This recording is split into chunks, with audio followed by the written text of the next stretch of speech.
Okay, so it is November 10th, 10:01 a.m. We are in the City Council Chambers private meeting room. I am Captain Wirt from the Bucyrus Police Department. We have here with us Chief Ossenheimer, Bucyrus Police Department, also Brian Gerter, City Bucyrus Law Director, uh, Officer James Mata, and Dave Garrett, correct? Correct. FOP union representative. We are here starting out in a matter of investigation of Patrolman James Mata. Um, I'm going to start off by reading the Garrity rights to Officer Mata. The law provides you, or provides that you are advised of the following rights. Any admission made in the course of this internal investigation may be used as a basis to seek charges for your removal or discharge or suspension. You have the right to counsel of your choosing to be present with you at this hearing, interrogation, or examination.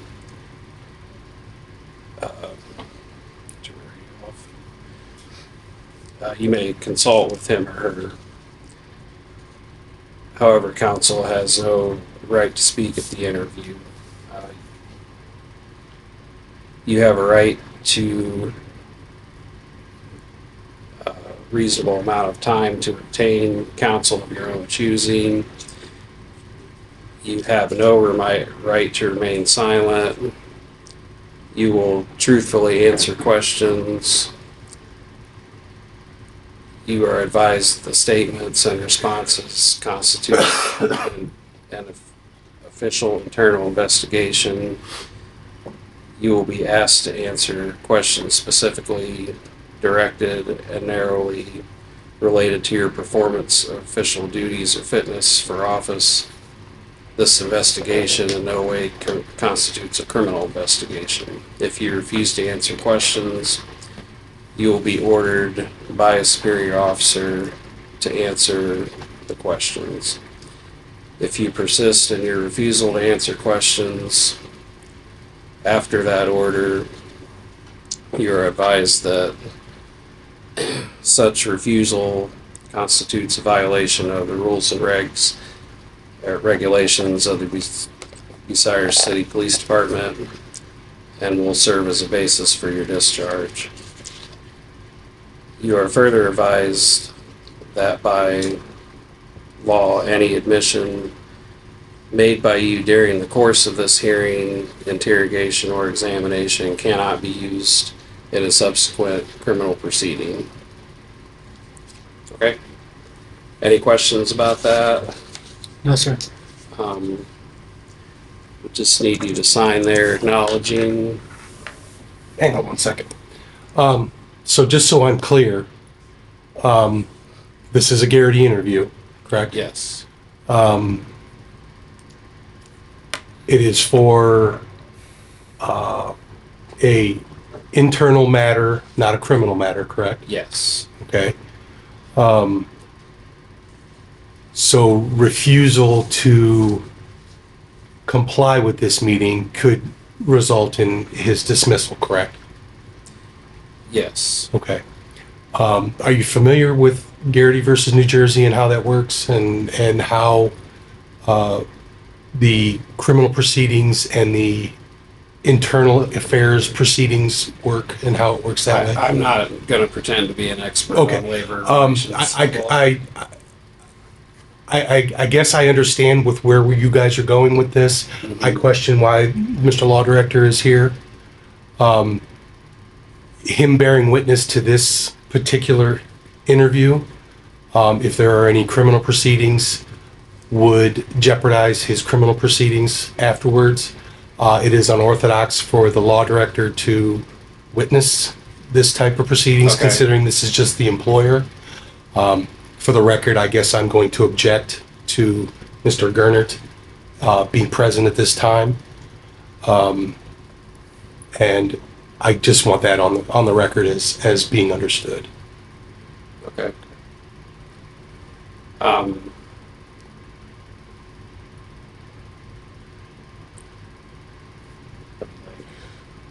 I think one of the reasons that we asked him to be here was mostly just to serve as a witness to the proceedings here. I mean, I guess I would refer you back to Garrity versus the state of New Jersey and how that case had played out and the jeopardy of the possible proceedings in the criminal cases, if there are any, would have bearing. Right. I mean, there's no criminal case in this county that he would have any jurisdiction over.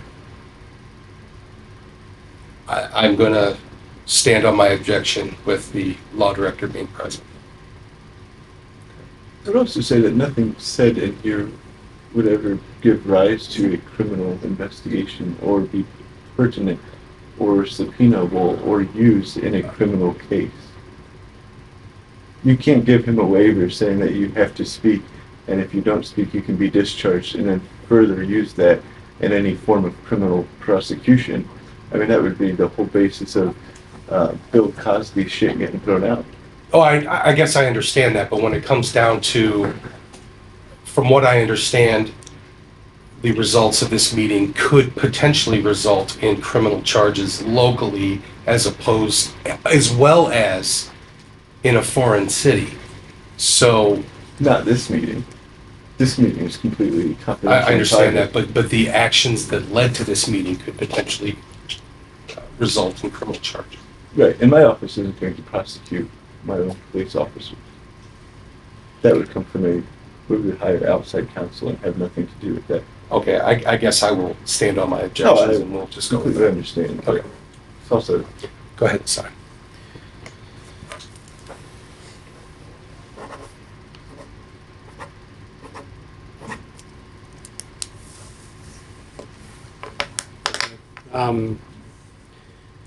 I do have, if you want to take a look at this, it's basically kind of a summary of what we're going to be talking about today.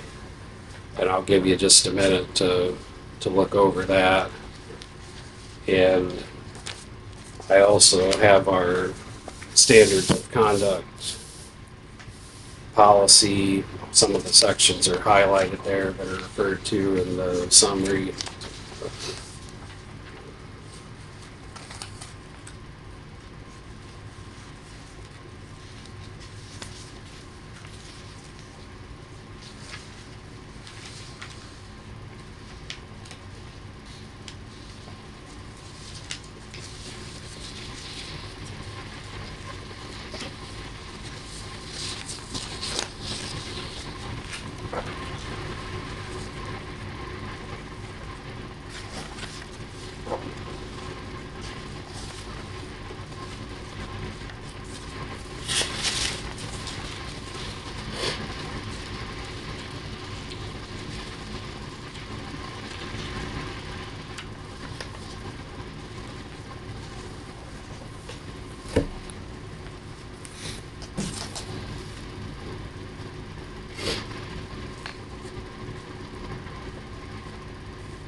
Okay. You ready to proceed? Okay. So just tell us what happened with the ladder.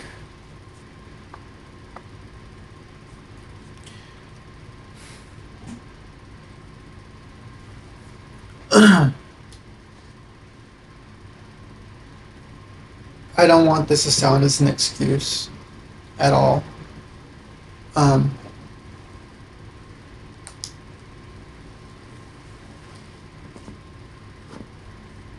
basically,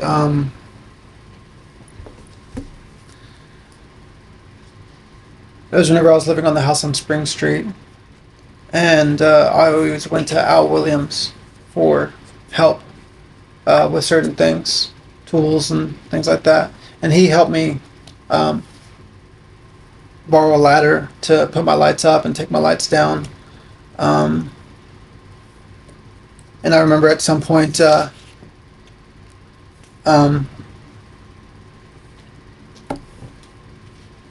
I asked to borrow his ladder again, and he said he already lent it to somebody, and that I could just use a department ladder that was right there in the patrol room, which I did, and I put it back. And then I would need the ladder again, so I would take it, put it back, and then at some point it was in my patrol car, the white one, for a while, and then at some point it just stayed in my garage, and then I moved, and I even used it during my wedding, and that was it. It wasn't like I claimed it as mine. I believe it even still had BPD written on it. I didn't try to erase it or anything. It, Right, I guess our concern would be that it, nobody knew where it was.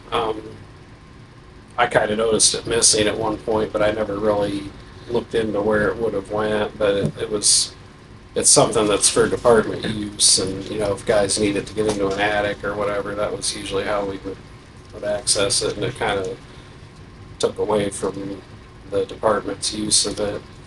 But you say you did think you had it you had it on Spring Street, so you moved in the process. Right. So, okay. On to the next one here. You had talked about in 2019, you believed that you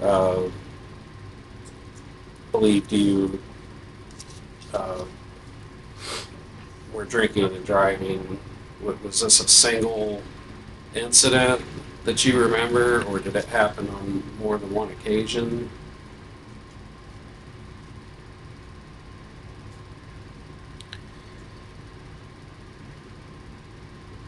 I don't think it happened. I don't think it happened that often. If it was more than one occasion, not that I can remember. I tried my best not to drink and drive, but of course, that's whenever I was married to Maria. This is whenever I drank more. Um, Where were you? So where were you drinking at, and then where were you driving to? uh, Usually our hangout spots were in Mansfield. Whenever I dated her, whenever I was with her, and we usually just drove home. Okay. And you're referring to, you said her. You're referring to who? Maria, actually, no, 2019. Yeah. You referred specifically to, when you were asked about OVI, you referred specifically to an incident. You said you believed you consumed 6 to 8 beers in 6 to 8 hours and drove home, and you believed it was in 2019.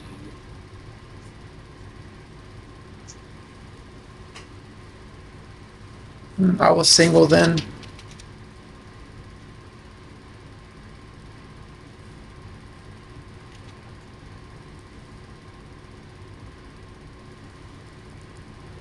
I honestly can't think of a specific event. Okay. I don't know what I was thinking of during the polygraph. Um, Okay. I mean, you seemed pretty confident when you were Right. talking to him. I know. Okay. But you don't deny. Is that possible? That It's this is possible. right? It's possible, Okay. yes, sir. Um,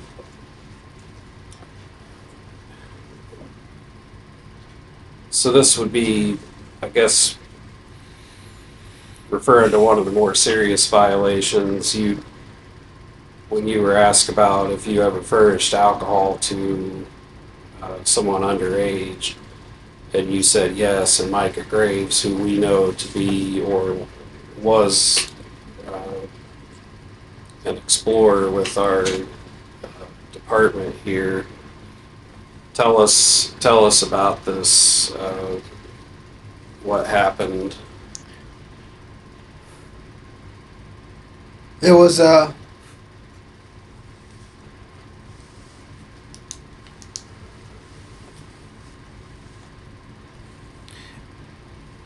we all know, we all consider ourselves family here at Bucyrus, and Micah was obviously a special case to me, and I know I shouldn't have been. I got close with his family. Obviously, his brother works at our department, and he was just about to deploy. Where he was just about to leave for the army, and at some point, his mom even got me a six-pack for my birthday, and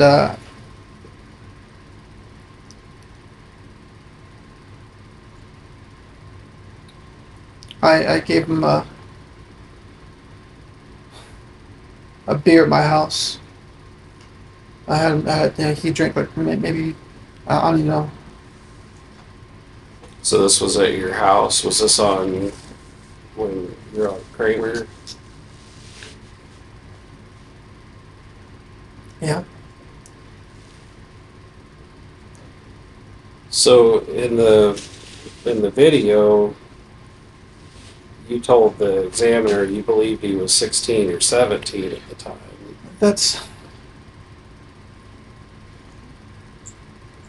He graduated early to join the army early. I don't know exactly the right age, but I know that he graduated early to go to the army. So I didn't know exactly how old he was, but I know he was graduated and about to go into the army. Okay. Were his parents present at this when he was drinking at the time? No, but I do believe I got their permission. Okay. How did that come about? I'm friends with the family. I don't know if it came about talking or regular conversation. Who would you have got it specifically from? Both of them. Um, mm,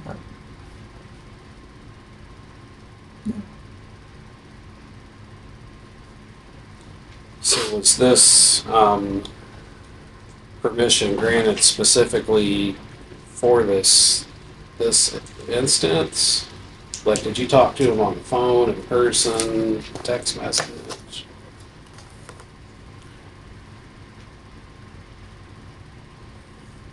in my honest opinion, it could have been in person. That's mine. Okay. I believe. I don't know exactly. Do you remember specifically getting it? I remember talking to them about it. Yes.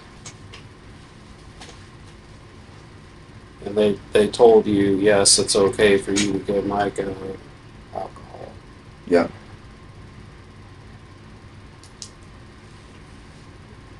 Was this one instance that you gave him alcohol? Or was there more than one?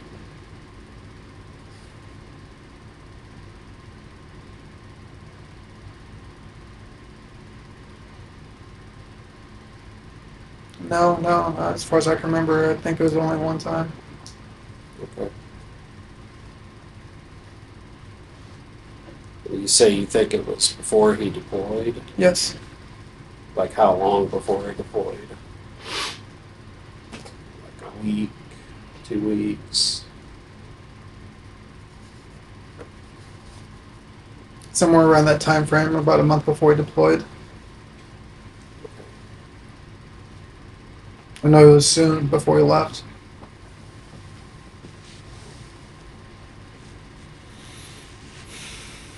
Okay. And you say you think that there was only one instance of you providing alcohol? I believe so.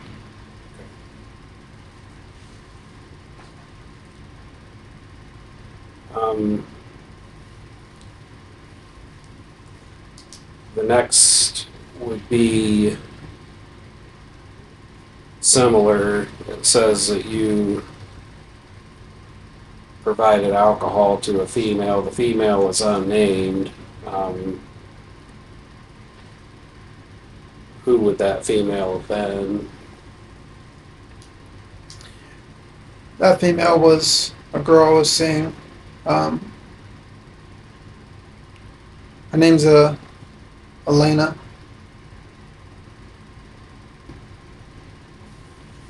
How did you know her? She started messaging me through Facebook, and we started dating. Okay. What was the circumstances behind you giving alcohol to her? She would drink at my house whenever I lived on Spring Street.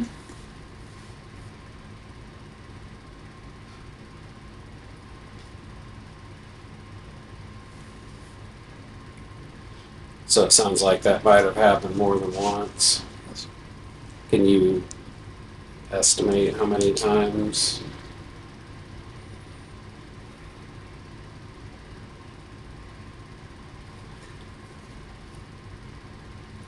I'd say 2 to 3 times a month for a 5-month period.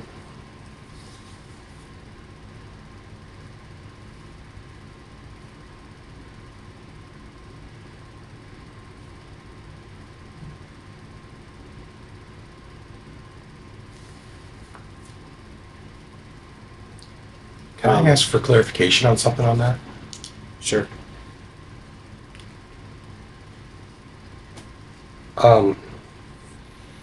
This was a girl he was dating. Is that what it is? That's what it sounds like. Okay.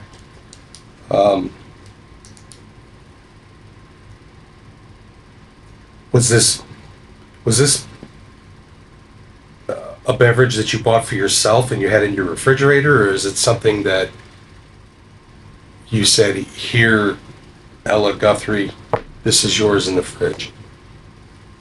See what I'm saying? I mean, was it something that was your beer and she just went in and grabbed, or was it something that you had on hand every day? I have Miller Lite in my refrigerator right now. I'm sorry, I don't mean to No, interrupt. it's fine. It's just, I'm just looking for clarification. It's a good point. I guess the bottom line is, did you know she was drinking? I mean, it sounds like you did. I did. And you made no efforts to stop it. Had she gone out, gotten arrested, comes back I to guess in where your- were you drinking? I was at Officer Mata's house. In your summary here, it says she's believed to be 19 years of age. Yeah, it's. Is she that old, or is she older, or younger? She's 10 years younger than me, so she should be about 24 now. So at the time you said you thought you were 29. Yeah. So she should be about 24 now.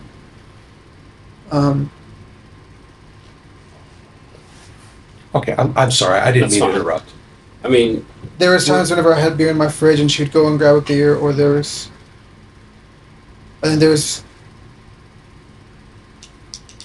a couple times whenever she already had alcohol and she'd bring it to my house. so I guess, I mean, we're not looking to jam you up on I know. a criminal charge here, but as you are aware, the standard of conduct, the policy outlines, we're above and beyond, right? So Yes, sir. that kind of stuff can't be tolerated. Yes, sir.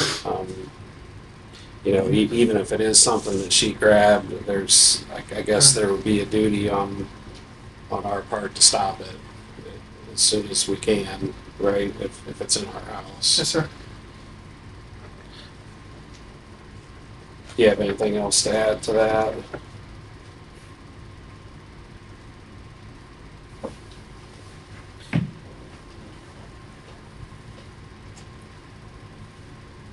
I don't know how much weight this carries at all, but as you know, I don't drink anymore. At all. And it was wrong.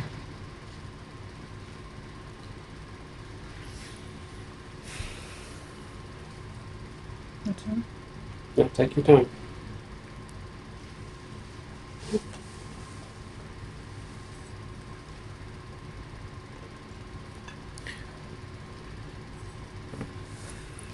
I haven't gotten drunk since 2020, since the beginning of 2020.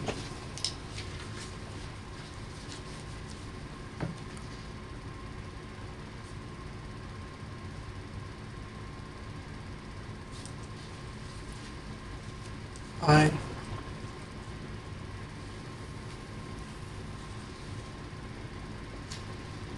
I don't know what to say. Okay. Are you good to move on? Need a break? I'm fine. Okay. Um, so in the video also, you admit to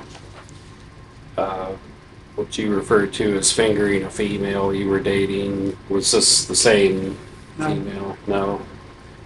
Um, and you believed it was in 2018 in a public setting in a bar.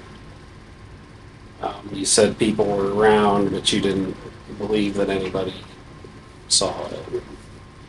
Um, who was the female?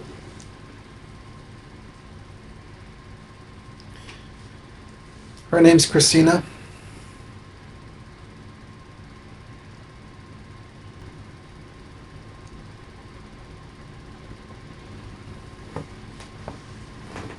Um, what bar would this have been in? I don't remember the name, but it was in Columbus.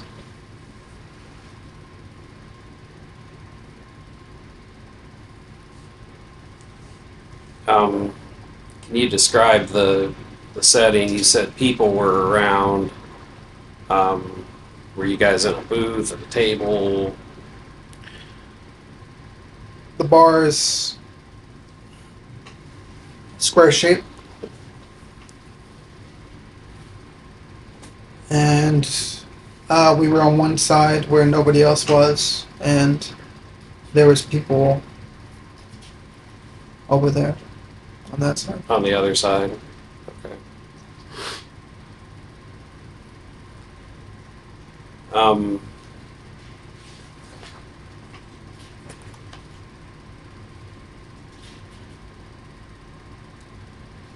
and your actions, you're saying fingering. Can you just clarify what you meant by that? My fingers were in her side, inside her vagina. Okay. How long did this go on? Just a few minutes at most.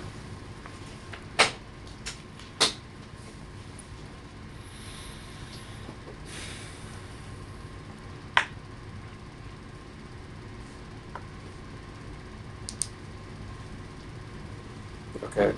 And again, we're not looking for anything criminal, but it's, you know, standards of conduct and so forth. It's, even though you don't think anybody saw you, you never can know, and with cameras and so forth.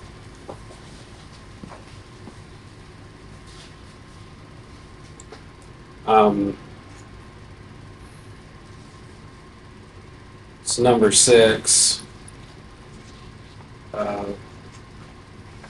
you admitted to the examiner that you had on several occasions masturbated in the men's or the SRO restroom at the school. Yep.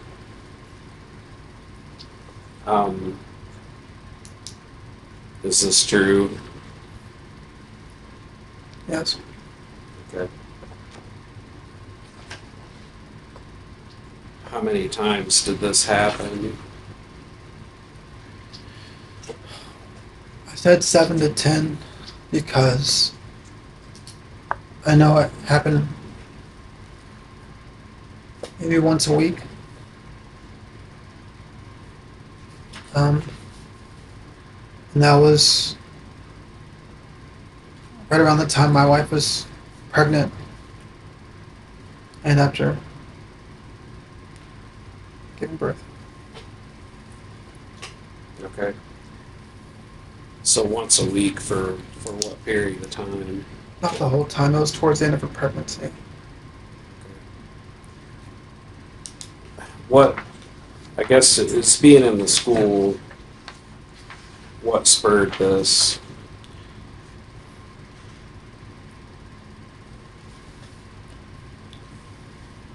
It was the only chance I got to be alone. My wife was at home.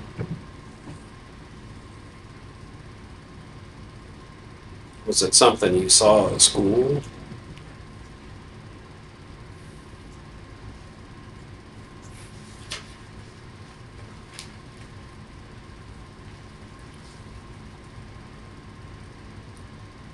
Can you clarify that a little bit? Something you saw at school could be a pumpkin. You know what I'm saying? I mean, if you're looking for something specific, just go ahead and ask. Did something you saw at school sexually stimulate you? I think it was just my phone. Okay. Can It's you just clarify that? My sex life was not.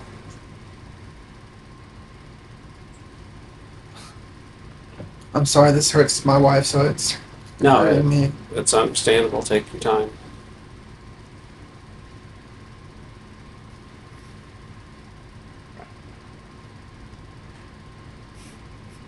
I know we're all in just this room. Just please, I don't want to get to my wife, please. It wasn't satisfying enough for me at home, so I saw things on my phone. Obviously, there's social media where you see an attractive female, and Okay. it was alone in the bathroom, and my urge just got too much. So what you're saying is it had nothing to do with any of the kids, anybody at school, No, anything like no, that? no, never. Okay. And just it was never at the elementary. Okay.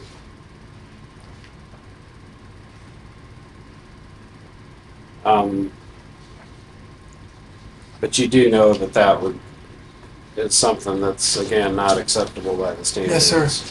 Okay.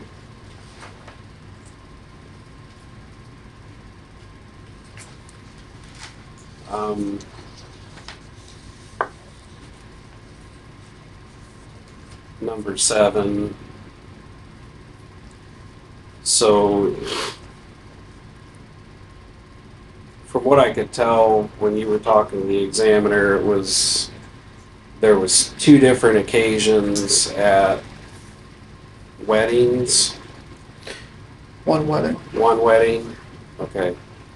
So this was the same wedding where this occurred, where you were told by 2 different women that you grabbed their butts. Is that correct?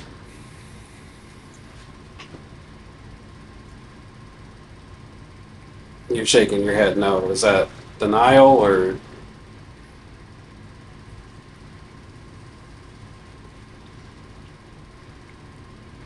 There was 2 separate occasions. One was in 2017, and one was at the beginning of 2020. Okay. One was Officer Shane Kramer's wife at a Christmas party. That was whenever I was still with Maria.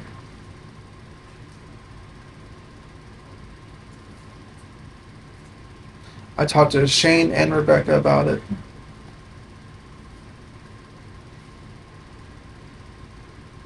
2017 was a Christmas party. Yes.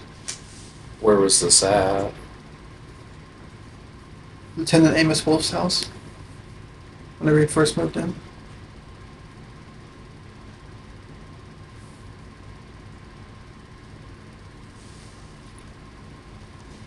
What was the circumstances behind, like, just tell us what happened? I got way too intoxicated. I honestly don't remember doing it at all. I blacked out that night. My friend Alita Wolf even took pictures of me blacked out.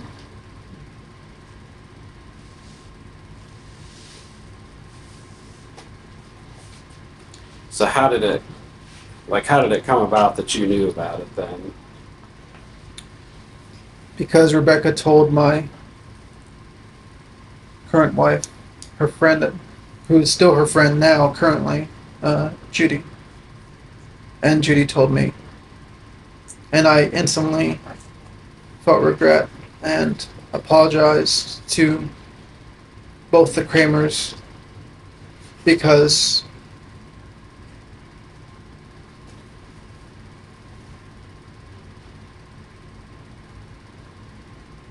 I didn't know what I did, and I regretted getting that drunk. Okay, so this was in 2017. Did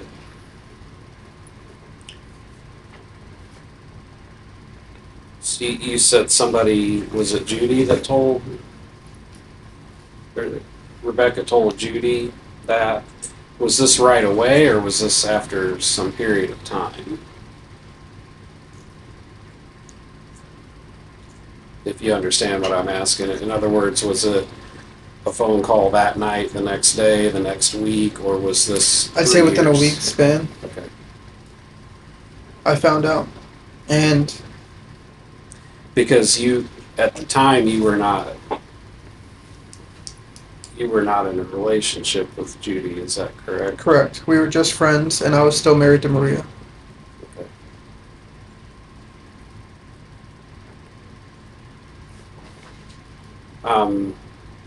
Would there be any reason to think that she made that up?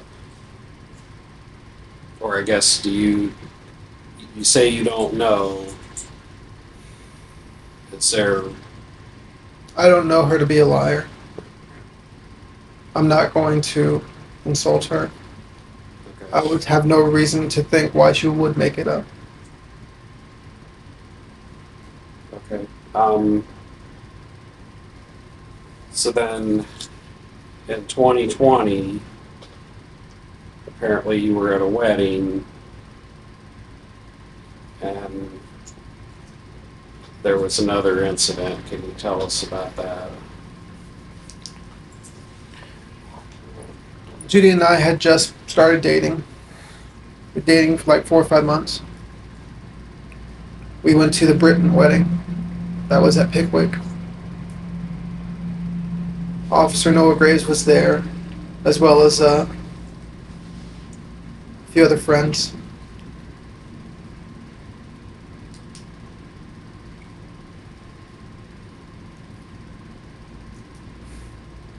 There was one specific female who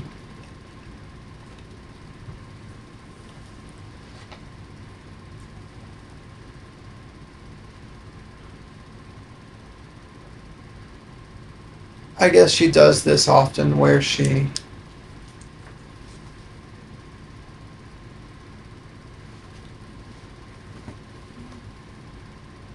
claims the victim of being harassed and touched.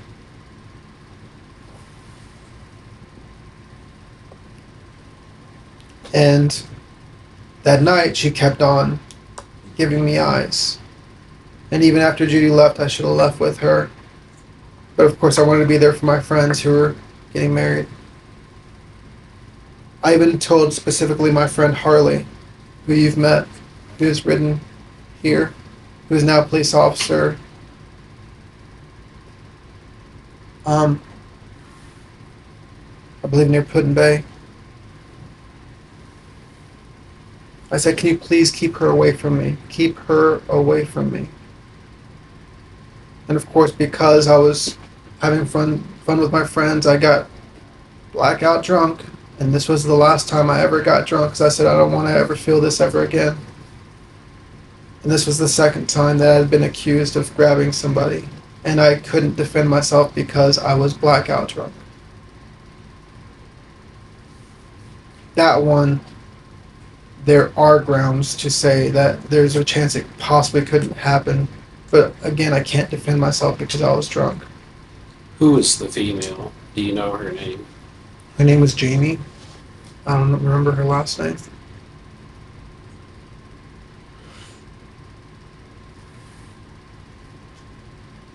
How do you know her? If you know her? Uh, it was through the group. It was through the group. Um, and then I think introduced me to her, and Harley had told me about her and said stay away from her. Okay.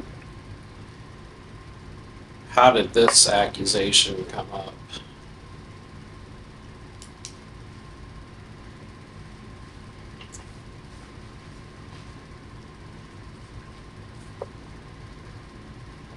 Because you told the examiner that there was a confrontation at the wedding. What happened with that?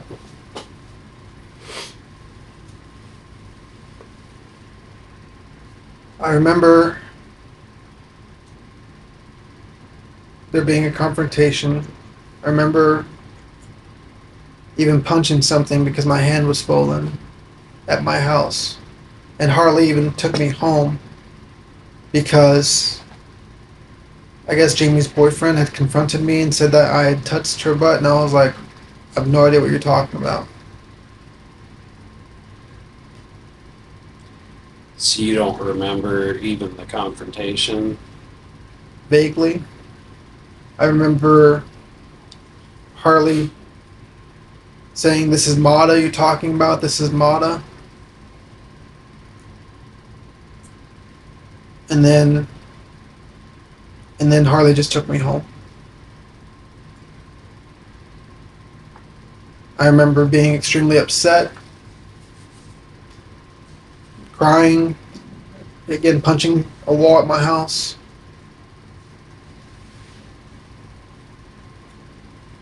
And this is before I moved to Kramer. Okay.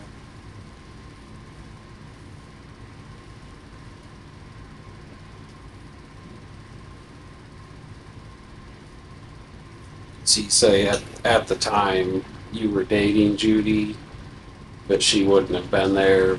Right, and I didn't tell her about the incident because I feel so ashamed about it. And this is whenever I made a promise to myself to never get drunk again. Okay.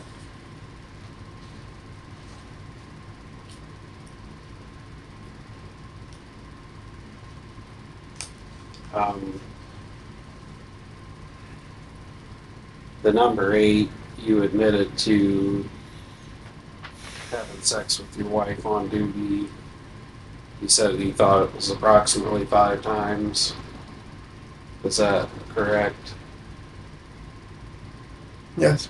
Okay. And the time period would have been, To get pregnant. so that was what, how long ago? Late 2020, early 2021.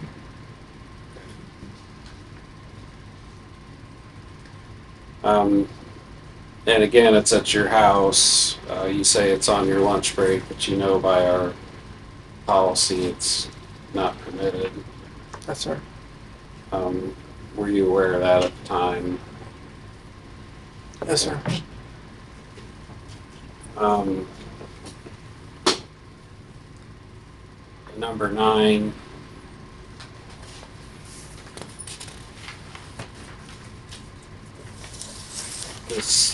This would be one. It obviously bothered you enough that you told the examiner about it. You told him that you touched the butt of a 4-year-old in a sexual manner. What happened with this? The reason I said sexual manner is because of how guilty I felt about it.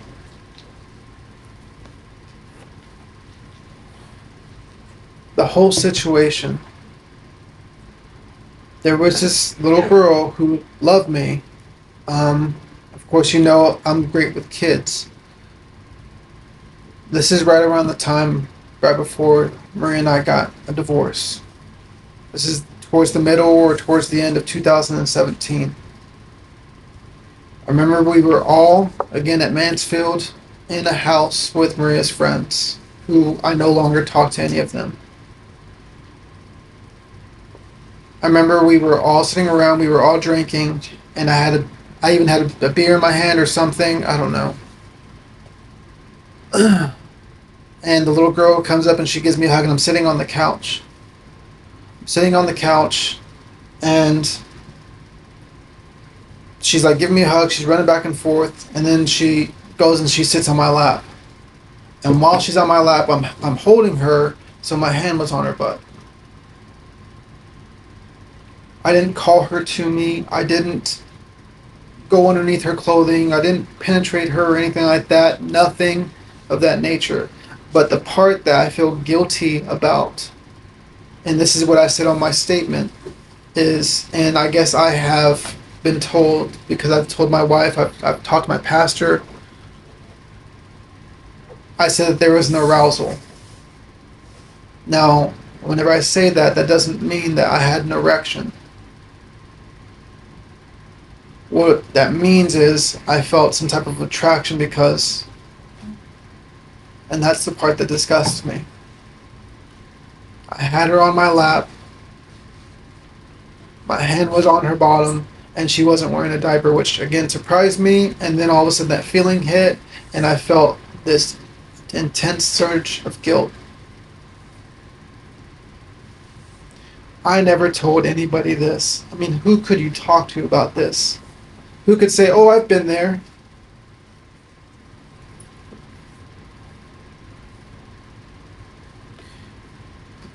Once I felt how wrong I was feeling, I got the girl off my lap and I started walking around the party. And it's bothered me since.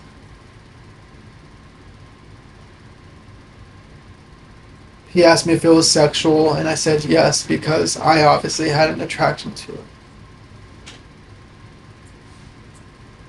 I was trying to be as honest as possible. Do you associate with that family anymore?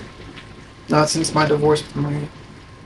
So this was her friends, Maria's friends.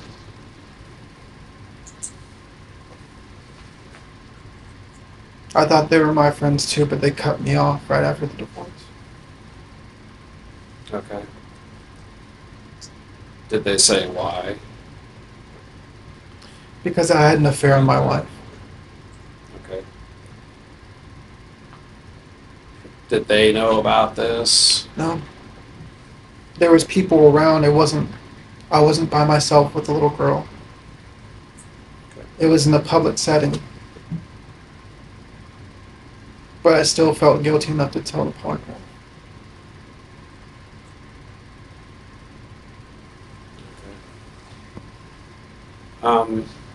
The last one we have to talk about is in the policy. There's a line that says if you're the subject of an investigation, that you should promptly inform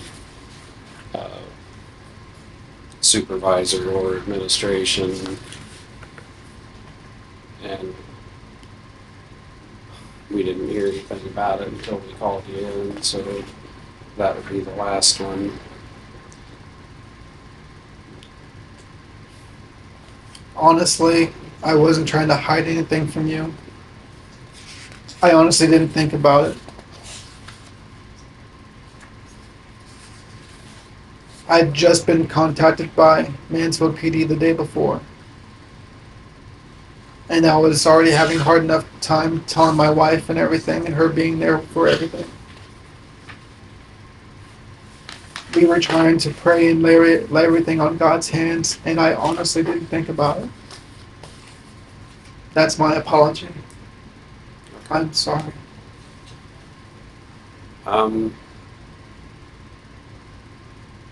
That's all the questions I have, and we've covered everything in the summary.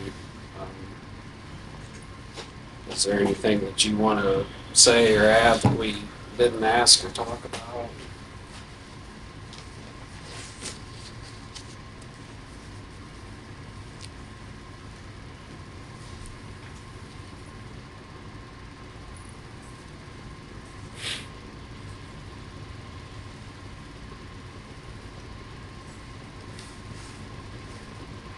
Not at this time. Okay. All right.